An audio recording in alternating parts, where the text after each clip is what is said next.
छत्तीसगढ़िया के रहवासियों से निवेदन करूंगा, मेरे छत्तीसगढ़ के रहवासियों से कहूंगा कि अपनी जमीन को बेचकर शहर जाने का प्लान मत बनाओ, बल्कि अपनी गांव को इतना उज्जवल बनाओ कि शहर का आदमी भी तुम्हारे गांव को देखने के लिए पहुंचे। एक सच्चा छत्तीसगढ़िया, हम अपनी भाषा में कहते हैं जय जोहार। छत्तीसगढ़िया सब लोग, मतलब एक सच्चा छत्तीसगढ़िया वो होता है जो जहां रह रहा है, जिस भूमि पर रह रहा है, उस भूमि को, उस घर को, उस गांव को इतना उज्जवल बना ले, इतना प्रगतिशील बना ले कि फिर उसको देखने के लिए दुनिया के लोग, दुनिया के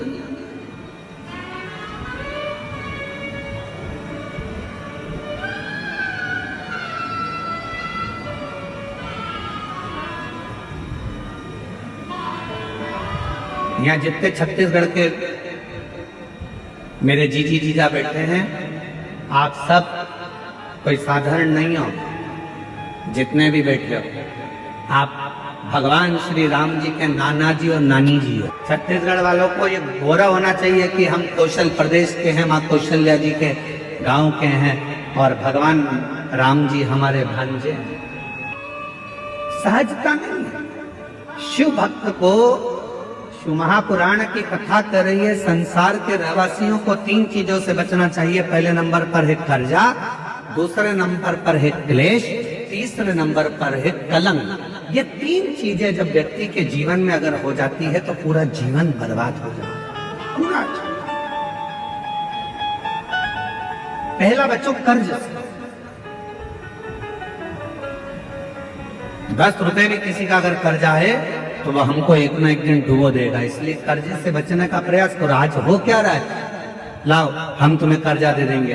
बड़ी बड़ी कंपनियां खुली हैं, बड़े बड़े बैंक खुले हुए हैं, जो दिन रात मोटरसाइकिल पे अपने अपने फ्लेक्स लगाकर दिन रात कहते हैं लो एक दिन में हम लोन देते हैं। गाड़ी पर लोन ले लो, मकान पर लोन ले लो, जमीन पर लोन ले लो, लोन ले लो, लोन ले लो, पैसा ले लो, पैसा ले लो। आज क्यों देने को तैयार बैठे? वो चाहते हैं कि आप थोड़ा सा लोन लोगे, धीरे धीरे वो चुका नहीं पाओगे तो एक दिन तुम्हारी जमीन भी चली जाएगी, मकान भी चले जाएगा और मालूम पड़ा एक दिन जो रखा हुआ धन है वो पूरा बर्बाद हो जाएगा। समझ की जरूरत है। लोन देने वाली कंपनियां बढ़ गई, लोन लेने वाले बढ़ गए, और अब समझ की जरूरत है कि हमको ना कर्ज लेना है, ना हमको क्लेश में रहना है और ना हमको कलंक में रहना है। हमें तो शंकर भगवान की अविरल भक्ति में रहना है, शिव के कर्ज से थोड़ा सा बचे, थोड़ा सा। और जब यह मानव देह कर्ज से बच जाए तो इसको क्लेश से बचाने का प्रयास करो कि परिवार में रह रहे हो, गांव में रह रहे हो, नाते रिश्तों में रह रहे हो, कुटुंब कबीले में रह रहे हो, कोई क्लेश नहीं होना चाहिए। आपस में थोड़ा साझा बनाकर, थोड़ा सा।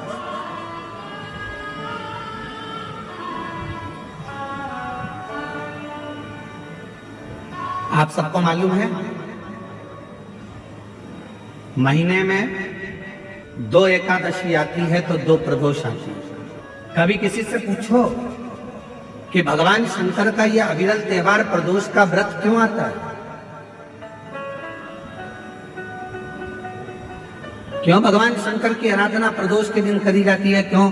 कभी सोमवार होम प्रदोष आ जाती है, कभी गुरुवार का प्रदोष आ जाता है, कभी शुक्रवार का प्रदोष आ जाता है, कभी कोई प्रदोष आ जाता है। ये प्रदोष का व्रत क्यों आता है? उसका एक कारण है, भगवान शंकर प्रदोष का व्रत धारण कर फिर अगला जो दिन होता है उस दिन मेरे शंकर भगवान अपने सारे गणों के साथ नंदी, भृंगी, श्रृंगी, नर, गंधर्व, अप्सरा, किन्नर, देवता, पशु, पक्षी जितने भी होते हैं मेरे शिव सबके साथ बैठकर अपना महाप्रसाद ग्रहण करते हैं।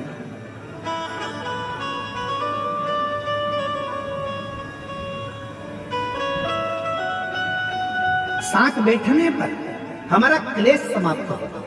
आज के जमाने में 4 भाइयों का परिवार, एक इधर जा रहा है, एक उधर जा रहा है, देवरानी जेठानी ननंद सब अलग अलग क्षेत्र में जा रही, कोई सुनने को तैयार नहीं। तो शिव महापुराण की कथा कहती है, कर्ज से बच जाओ, दूसरा क्लेश से बचो।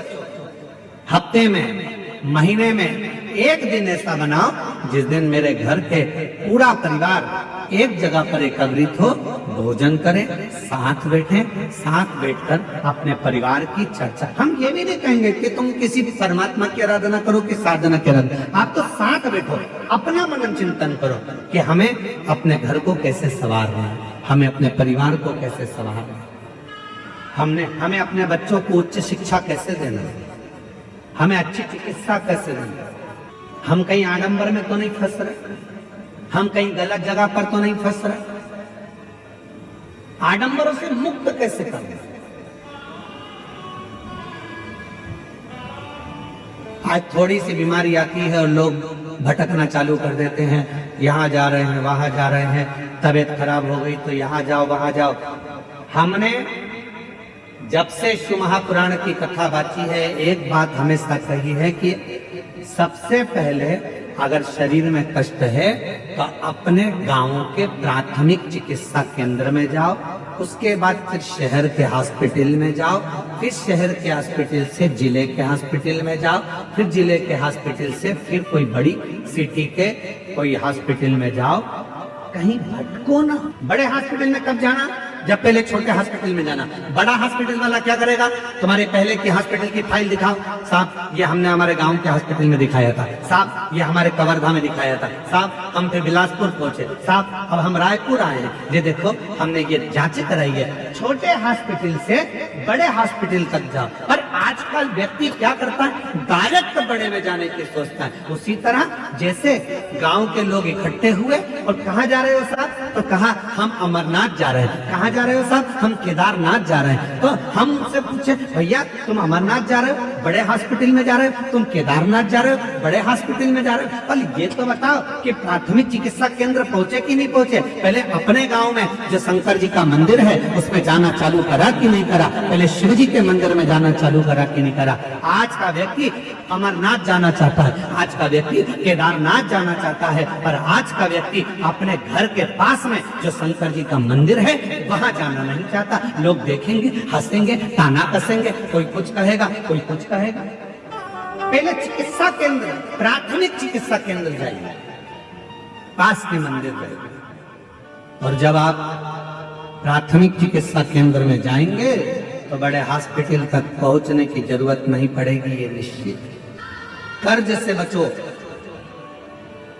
क्लेश से बचो। हफ्ते में एक दिन ऐसा बनाओ कि हमारा घर, हमारा परिवार, हम सब बैठे भगवान शंकर प्रदोष का जब आनंद करते हैं तो भगवान शिव सारे नंदी भृंगी श्रृंगी गण जितने भी हैं, देवता किन्नर गंधर्व जितने भी हैं, सबको एक साथ लेकर बैठते हैं, सबको एक साथ लेकर प्रसाद ग्रहण करते हैं, प्रसाद एकजुटता क्लेश। और तीसरे नंबर पर कहा कलंक से बचें।